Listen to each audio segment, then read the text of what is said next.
It is crunch time for Alexis Sanchez. A deal has been agreed in principle for him to move to Manchester United. The only thing holding up the deal is Henrik Mkhitaryan. He's set to move to Arsenal in the opposite direction. His advisors in London and in talks with United and Arsenal. Now, Mkhitaryan himself is at United's training ground this morning. His United contract runs out in 2020 and he has the option of another year. So he's in a strong bargaining position when it comes to securing a payoff. Now, what does that all mean for Sanchez? Well, basically, it leaves him in limbo. We're told United are confident, but they're not in a rush to get the deal done in time for him to play against Burnley tomorrow. It is not all doom and gloom at Arsenal, of course. Mkhitaryan could be on his way, and Pierre-Emerick Aubameyang is still very much a live target, according to one of our most well-connected reporters at Sky Italy. Aubameyang is more than happy to move to Arsenal and more than happy with a potential £170,000 a week contract that would be on offer. Now, Aubameyang has been left out of Borussia Dortmund's squad for tonight's game against Hertha Berlin. He's frustrated that Dortmund have refused to sell him while cashing in on players like Robert Lewandowski, Ousmane Dembele and, of course, Henrik Mkhitaryan. Aubameyang's future very much linked to that of Olivier Giroud. Dortmund want Giroud as part of any deal for Aubameyang, and he has been a long-term target. Dortmund tried to sign him just last summer. Giroud is due to return from a hamstring injury next week. He wants to play regularly to keep his place in the France starting 11 for this summer's World Cup. Now, Chelsea want to sign a striker this month, and they've made a move for Edin Dzeko. Sky Italy say they're ready to pay about £44 million for Dzeko and left-back Emerson Palmieri. Roma are asking for £13 million more. Roma still smarting from selling Mohamed Salah to Liverpool for just £34 million last summer. Now, if Chelsea get Dzeko, they'd be getting a striker with plenty of Premier League experience, and he's played very well against Chelsea in the Champions League this season. OK, Dzeko is not the only striker Chelsea are considering. Another option is Andy Carroll, but his chances of moving to Stamford Bridge hit by the news that he'll be sidelined for about a month with an ankle injury. Chelsea wanted to sign Carroll on loan. West Ham only interested in a £20 million permanent move. Chelsea have also been linked with Peter Crouch. We're told that Stoke not aware of any interest from Chelsea at the moment. Crouch is almost 37 and he's recently signed a one-year contract extension. Stoke would be very reluctant to let him leave. What does all this mean for Michy Batshuayi? Has Antonio Conte lost all faith in the backup striker he's already got? Well, Chelsea are prepared to let Batshuayi leave on loan, and he could be part of a deal with Roma for Dzeko. Batshuayi wants to play more with the World Cup coming up this summer. West Ham also interested. OK, those are all the strikers. Chelsea also in the market for a left-back as well. Emerson Palmieri looks like the most likely arrival at the moment. He's 23, highly rated at Roma. They'd be prepared to sell him as part of any deal for Dzeko, or Chelsea could sign him on his own for about £20 million. Now, PSG are working very hard to sell some players this month. They need to raise funds to comply with financial fair play rules after signing Neymar and Kylian Mbappe. Lucas Moura had been an option for Manchester United before they made their move for Sanchez. Moura's advisors are trying to find him a club in England. PSG value him at more than £30 million. A loan move looks more likely at the moment. Watch this space. Daniel Sturridge is set to leave Liverpool this month. Lots of clubs trying to sign him on loan. Liverpool would prefer a permanent transfer. Inter Milan are interested, so too are Roma, especially if they lose Edin Dzeko. Sturridge is another player who needs regular game time with the World Cup coming up this summer. Staying at Liverpool and the future of Emre Can still very much up in the air. Juventus say they will do whatever it takes to sign him when his contract runs out in the summer. Can is due to hold talks shortly with Liverpool about his future. Manchester City also interested. Now, Emre Can's future could be linked with Leon Goretzka. His Schalke contract runs out in the summer, and big news coming out of Germany this morning. Schalke manager Christian Heidel has just said that Goretzka has passed a medical at Bayern Munich and will join them on the 1st of July. Watford, Newcastle, Southampton, Besiktas want to sign Leicester striker Islam Slimani. A source close to the player says Slimani has nothing against anyone at Leicester, but he just needs to leave to get more game time. Leicester signed Slimani from Sporting for £28 million about 18 months ago. Now, another player Southampton are interested in is Quincy Promes. Now, he's a winger who plays for Spartak Moscow and Holland. He wants to move to England, but the transfer fee could be a problem here. Spartak value him at about £30 million. Now, Brighton are in talks with PSV Eindhoven over a £40 million move for striker Jurgen Locadia. Locadia came close to joining Wolves in August, only for PSV to pull out of the deal while he was having his medical. Locadia has scored 9 times this season, but he's out at the moment with a hamstring injury. Signing a striker has been a priority for Brighton this month. Moussa Dembele at Celtic was another target, but he turned down. Welcome to Gossip Column Extra on the BBC Sport website. I'm David Ornstein, joined by Simon Stone, and we're going to talk about the Alexis Sanchez situation. I'll actually start by saying I don't think we're going to have any significant developments on this today. I'll second that. Yeah, it's most likely to go into next week, perhaps over the weekend, but I still think there's quite a lot to work through before this deal gets finalised. Well, as I understand it, Manchester United and Arsenal have agreed the deal effectively for Alexis Sanchez to move clubs. There is an issue clearly over Henrik Mkhitaryan. Arsenal want him, Manchester United are willing to let him go.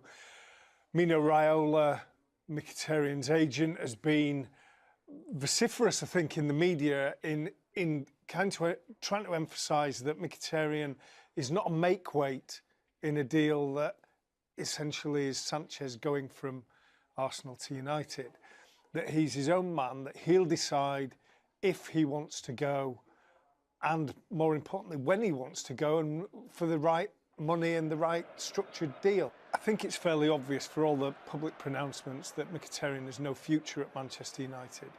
So he's got a decision to make over whether he's going to stick it out or whether he is going to leave. Yeah, that seems to be, the Mkhitaryan situation seems to be the trigger to let the Sanchez deal happen.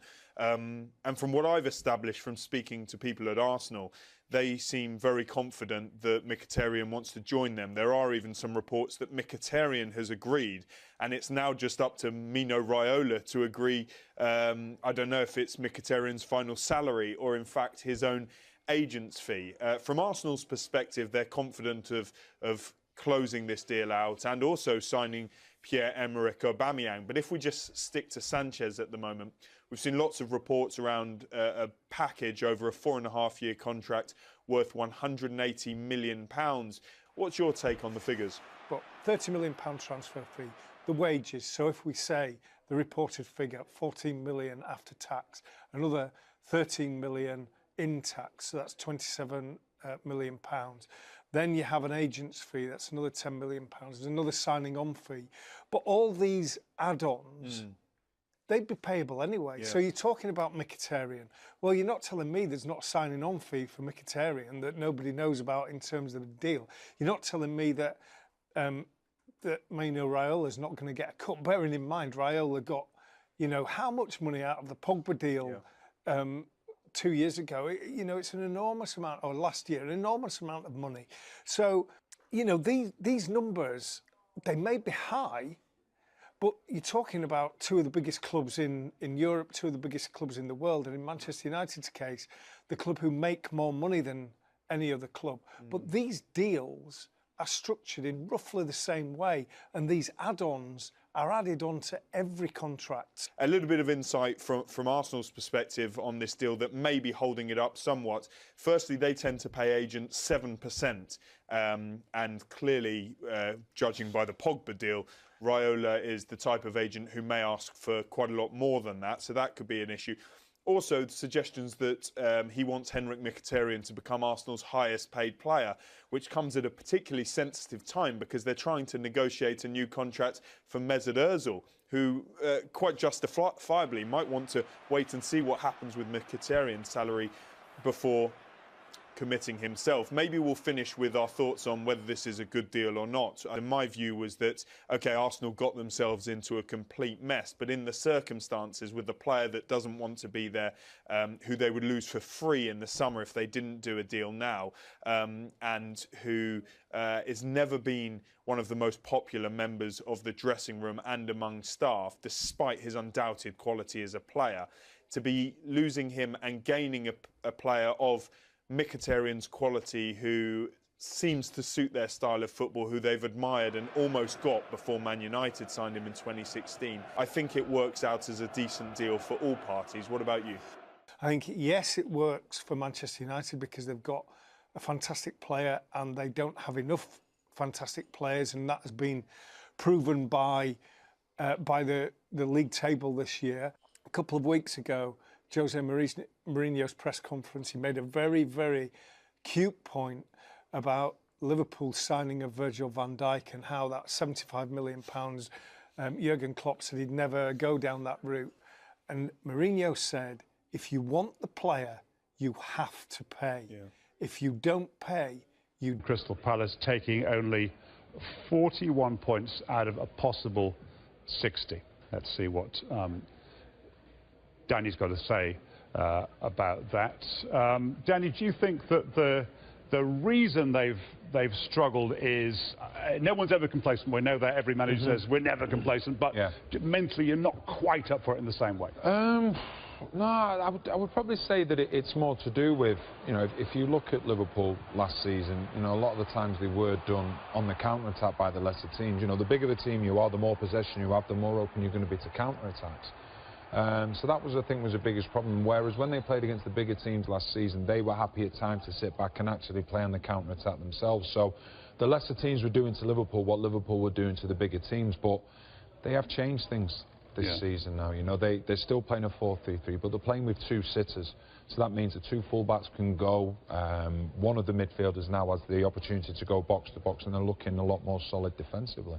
Would you, as a player, do you remember, if you take on Swansea in this case, do you remember that last season at Anfield you lost at home? Does that play any part in the game at all? Not at all. Not with these players. These, you know, outstanding players are in outstanding form that have just beaten the only unbeaten team left in the Premier League. So they will be full of confidence. One of the things is they've got goals all over the pitch as well. So I don't think that'll be in the back of their minds at all. And presumably, put yourself in in players' minds. If you've just beaten Manchester City, so long as there's no after the Lord Mayor's show effect, which there can be, then you're absolutely flowing, you're absolutely buzzing, and you're kind of expecting to score 3 in the first 20 minutes. Yeah, definitely the way that they're playing. I think the one thing that will suit them is that they go to Swansea. Swansea need to start getting results. It's as simple as that. So the onus to a certain extent will be on Swansea because they're the ones that are right down at the bottom. They're the ones that need to start getting the points, and that could work in Liverpool's favour because, as we know, Liverpool, when they play on the counter-attack, they're absolutely devastating. But I'd be very surprised if Liverpool didn't win this game. OK. Let me talk to you about Alex Oxlade-Chamberlain because he was a big factor against Manchester City. We talked about Theo Walcott earlier in the programme about not necessarily playing the way that he wanted to play, getting the chance that he wanted to play under Arsene Wenger at Arsenal. He's made himself a permanent fixture in the midfield now. This is his record for this season, 20 games.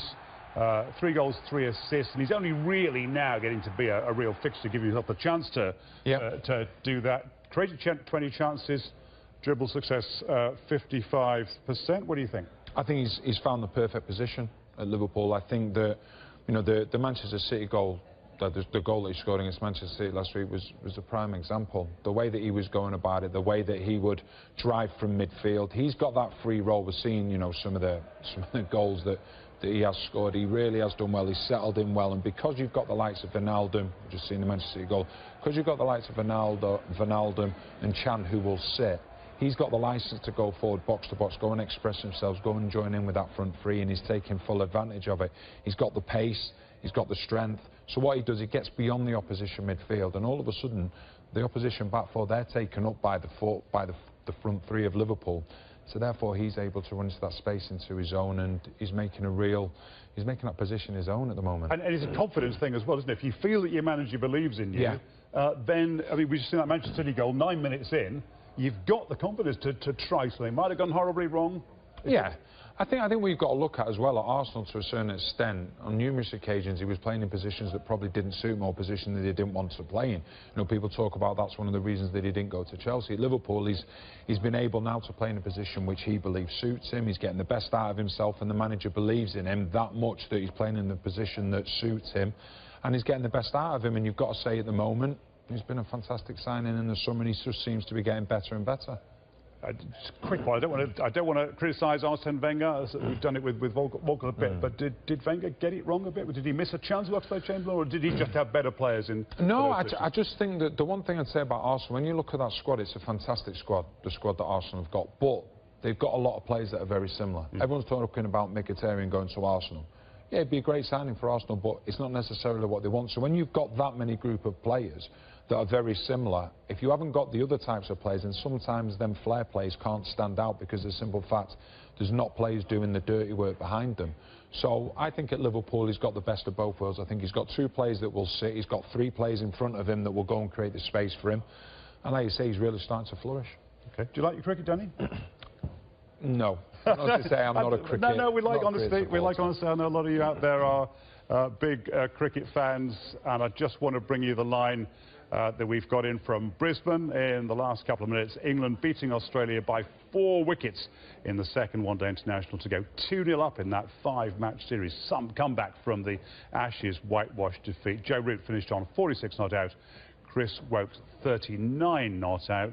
Really got a couple of wickets earlier on as well, and they knocked off 270. Good news for England. Now, going back to Liverpool, Klopp surprised everybody by naming Loris Karius in his starting lineup against Manchester City at the weekend.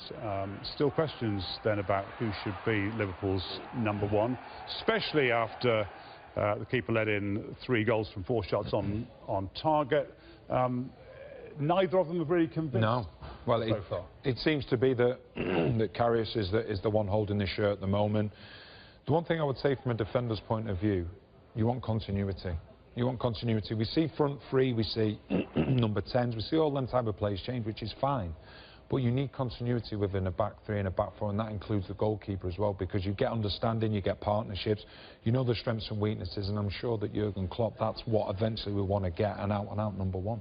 It's a little bit more, bit sort of neither fish nor fowl here, because this is just Premier League. This is not cups. Yeah. You say you've kind of got a #1, but Karius has played 4 games. Is what you're saying about the continuity? Yes, 100%. Because I think if you look at the top teams in the Premier League, they have a consistent #1.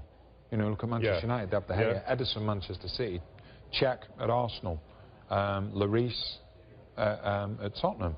And when Manchester City didn't have a definite #1, a year or 2 ago, they weren't quite the same. Because I'm not saying there's a lack of Lloris, Cech and Courtois. Right. You know exactly what they're doing. You know their strengths because they're continuously playing. Let's look at Karius against Manchester City. We talk about the strengths and weaknesses of these two. Well, I think the thing is with Karius, I think the one thing that you'd say about him is that he will come out quickly. You know, he'll try and be that presence about him. He's a good shot stopper. So he'll be hoping now that he's got a bit of a run in the team, because that's what you need. You need to get that run in the team to get that consistency. And Mignolet, I mean, he's a good shot stopper as well.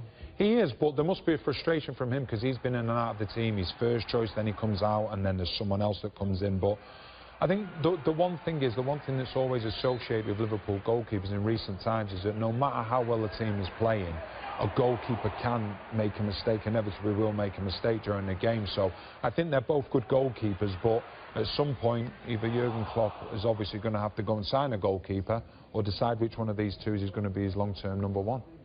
Does he have to buy one in January?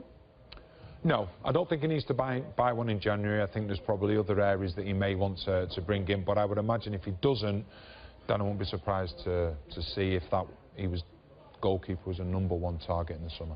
So, look around. the country, look around the world?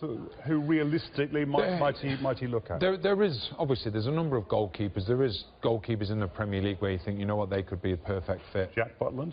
Saying anything. But yeah, there is, you know, for me, he's one of the best goalkeepers in England.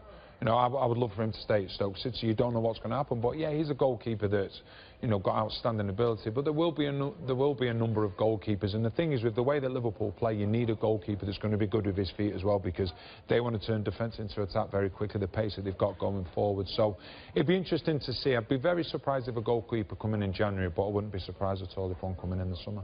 So whoever's in goal, it's Liverpool, Swansea. Liverpool, hot favourites. You wouldn't expect that they're going to concede at all, many. So 5-0. This is the Boxing Day reverse fixture this weekend. 5-0 again, or not? No, I don't. I see it being a lot closer. I think Carvalhal's gone into Swansea, tried to steady the ship a little bit, tried to bring some more goals into the team, looking at trying to be the best case of defence's attack. Obviously, we can't get away from the fact that they lost Llorente and they lost Sigurdsson, and that's a huge amount of goals that they've lost. But Carvalhal will be hoping that he can keep it tight, keep it close, and he'll be hoping that it's not like it was at Anfield, and he'll be hoping that he can get a positive result. Give me a scoreline. I'm going to go for 3-1. 3-1 to Liverpool. We'll find out if Danny's right. Danny's always right. Check it out on Monday Night Football.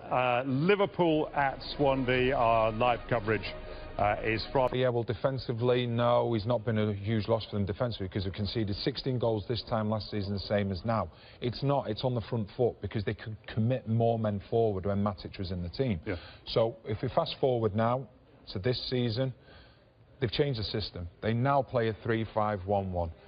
Morata's obviously suspended at the weekend, so we put Batshuayi in, but it could be Willian. Hazard could go up front, and it could be Willian. It could be, well, Pedro suspended as well, so they're pretty limited to what they've got going forward. So basically, like I say, the system's changed now, and if we take a quick look at this, this is the problem that they have now. This is the full-backs this season, or sorry, should I say the wing-backs.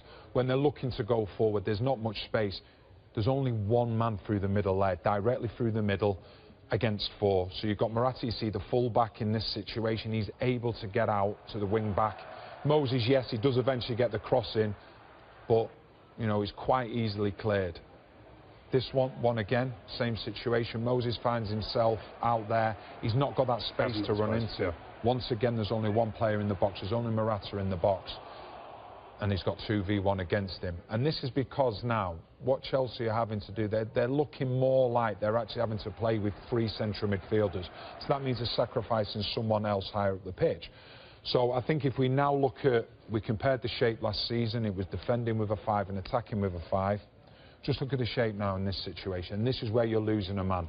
So this is Chelsea now. You can see the 3 centre-backs and the 3 midfielders as well just in front of them. So all of a sudden, you're now defending with a 6 and attacking with a 4, so they're not having that attacking impetus, especially in the wide areas. And we can see it here perfectly shown. 6 of Chelsea's outfield players in their own half, and Morata finding himself isolated. Now, Hazard is the one that's going up to support him, so how it's working now is in terms of one of the main reasons I don't think they're scoring as many goals. Yes, Diego Costa has been a big miss. Matic it's been just as big a mess as in terms of what it allowed Chelsea to do going forward. So what you find now is, like I say, it would usually be Morata, but he's suspended. Hazard. Bring the 2 wing-backs forward, like we said.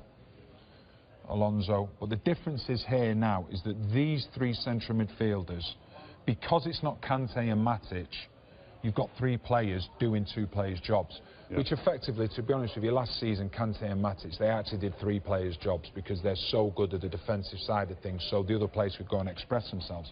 So now, even if you push Hazard up top with, like I say, with Batshuayi, what it means is that if the ball comes over to this side, where we talked about the space being here before, there's no space because it means the fullback can come over. Yeah. Because what happens then, people say you don't want to have a 2v2 at the back. It's not a problem because the opposite fullback comes in, because there's a lack now. There's a lack of that other attacking play because, like I say, these 3 are not necessarily saying sitting, but they're not getting involved too much higher up the pitch. They're not getting involved with the front 3. Likewise, if it goes down the other side and Moses is going, obviously Bruno can then bring himself in. The opposite fullback comes out and you've still got a 3v2 situation. So that's a real problem that Chelsea are having. Then obviously as well, when the wing-backs are getting the ball, they've not got the time and space to get the ball into the box. And when they have, where we saw 4 plays last season, it's only possibly 2 this season. So when you talk about Matic being missed at Chelsea, it's not for the fact they've conceded more goals, because they haven't. They've scored 6 or 7 less goals this season. And that's because Matic isn't there, so they're having to have 3 players dropping deeper, meaning that Morata's only getting support from 1 player, whereas last season, Diego Costa was getting support from Hazard and either Pedro or Willian. And I think it's taken a real effect on him, to the point where Conte's actually changed the system. So Bakayoko ain't no Matic is what we're... No, he isn't, because I think in an ideal world, if Matic goes, Bakayoko would do this. He would be all right, OK, I'm going to sit in here with Kante. We've still got the 3 here. And what we can do, Fabregas can go and push up there. But because Bakayoko doesn't give the defensive stability that Matic does, that's where the problem lies. So more often than not, Fabregas is having to err on the side of caution, or it means that you can't play a Pedro, Willian, and a centre-forward, or Hazard, Willian, Hazard, Pedro, whatever combination you want it to be, which was so devastating last season, where they attacked with a 5 and defended with a 5. And the result is that all those players you just mentioned, Pedro, Willian, haven't heard as much about them this season as last season, and Moses we've hardly heard about as an attacking force. No, because of the simple fact of there's 1 less position behind the front man, so Hazard's going to take that all the time. And the 2 wing-backs, because they're only really effectively playing with 2 up front, it means that one of the full-backs, whatever side it's on, can actually go out to the wing-back and stop them from dictating play and getting balls into the box. Despite all that, do you see them winning tomorrow? I think they will do. I think Brighton, they want to pick up the home form a little bit more. The biggest problem for them is...